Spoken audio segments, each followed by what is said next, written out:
Je vais parler de what are helpful life skills that are not primarily money driven that I think are important to have. If I mean, for any of us to have a real chance at being financially independent enough to retire early, right?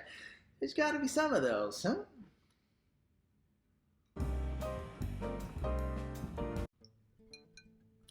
Hey, what's up, Puck here? So obviously, I love talking about money and savings and personal finance, if only because, let's face it, most Americans I know are absolutely horrid, really, with this subject matter. My God, I am constantly astonished at how bad normal people are. But hey, that's okay. We live in the age of information now, right? So I'm here to give unprompted advice over the internet because, ego? Availability?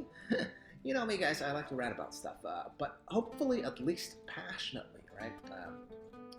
Anyway, today I'm off on a tangent because I saw this lovely Reddit thread that I found fascinating. I will link it below, obviously.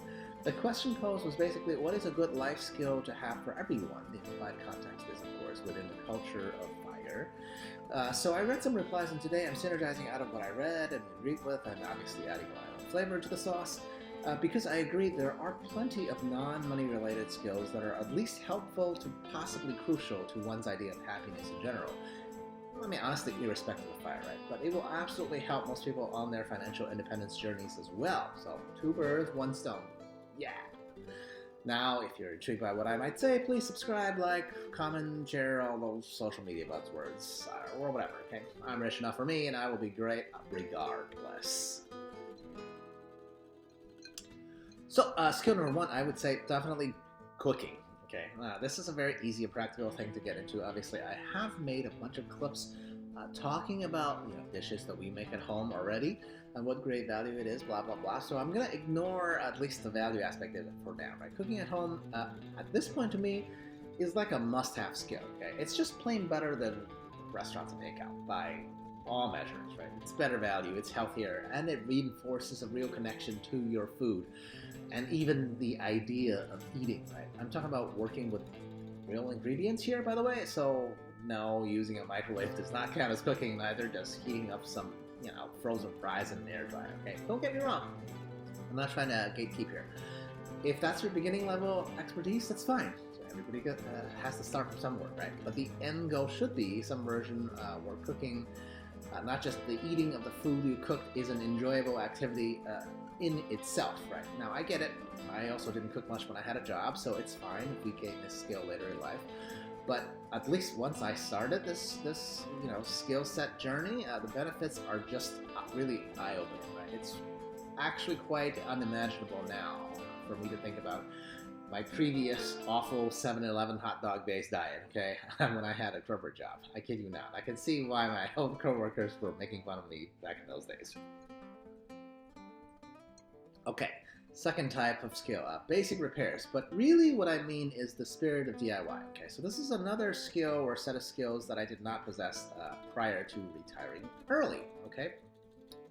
But definitely wish that I did. Right? Rather, I should say I basically didn't know any kind of basic home repairs at all when I was a single urban professional, okay? Again, likely the case similar to cooking because I didn't have the time or energy to really focus on anything but work during my corporate gig phase, right? Now, even after retiring, I admit when I first tried to learn doing some small repairs at home, I did it begrudgingly. But over time, this type of expertise did grow on me. What I realized is that while my progress, even now, is slow, what's important is that whole DIY spirit, right? The problem solving that I think gels so well with the fire mindset. So maybe back in the days, to learn any tricks of the trade, right? No matter how small, you needed a mentor in the form of usually like a dad or uncle or trusted mechanic, right? Or somebody like that. But again, these days, I can learn how to take apart most household appliances or fix common or even uncommon, let's say, issues on your PC just by Googling on the internet, okay? So now whenever I'm faced with an issue that I think is probably too small to call a tradesperson for, I default to the internet, right? Because if thousands of other homeowners have dealt with the same type of issues before, surely so can I, right? To me, the real parallel is how people who get into fire already have this type of problem-solving, the retirement fund issue decades ahead of time, right? So if we had the mental fortitude to do that, then surely we can learn to solve household problems just as well, maybe not as easily, because all skills of this type actually requires practice, right? But definitely not out of the question.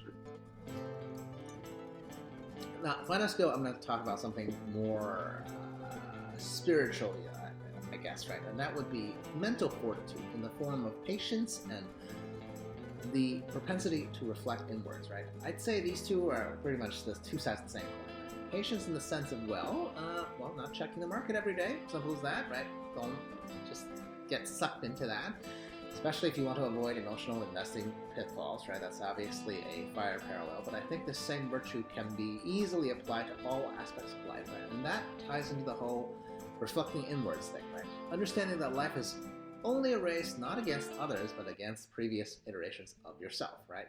That's it, against yourself only, full stop. Don't compare to the Joneses, your neighbors. Just ask yourself, are you a better person today than yesterday?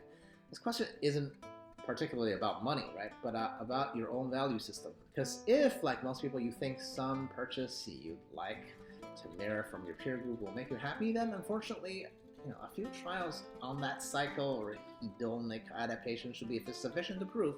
Now that's a dead-end street, because we humans, can adapt to any situation in terms of material goods. Sorry, okay? But instead, if our goal is simply long-term self-improvement, then we can absolutely much more easily find contentment, right?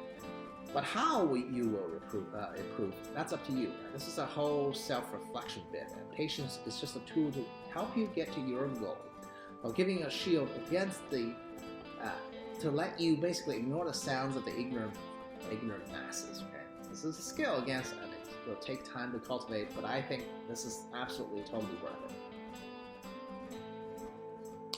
So, in conclusion, these are just the skills that come to my mind the most. By the way, in terms of practical things that helped me in my journey to be free from the shackles of the corporate ho-hum, whatever. I don't even want to say, corporate bondage, because honestly, I'm not that dramatic, and I never hated any of my jobs, but my preference is absolutely where I am now in life, okay, to be in control of my own destiny and time. It's just hard to describe how amazing that feels, okay? Maybe I'm just a huge fan of naps, and the ability to nap at any time is how I judge success, okay? But whatever it is, I wish it upon all of you, my dozens and dozens of viewers. So how about you guys? What skills should I add to this list to help us live a happy life, money related or not? Please let me know below, okay? Cheers. I'll approach it.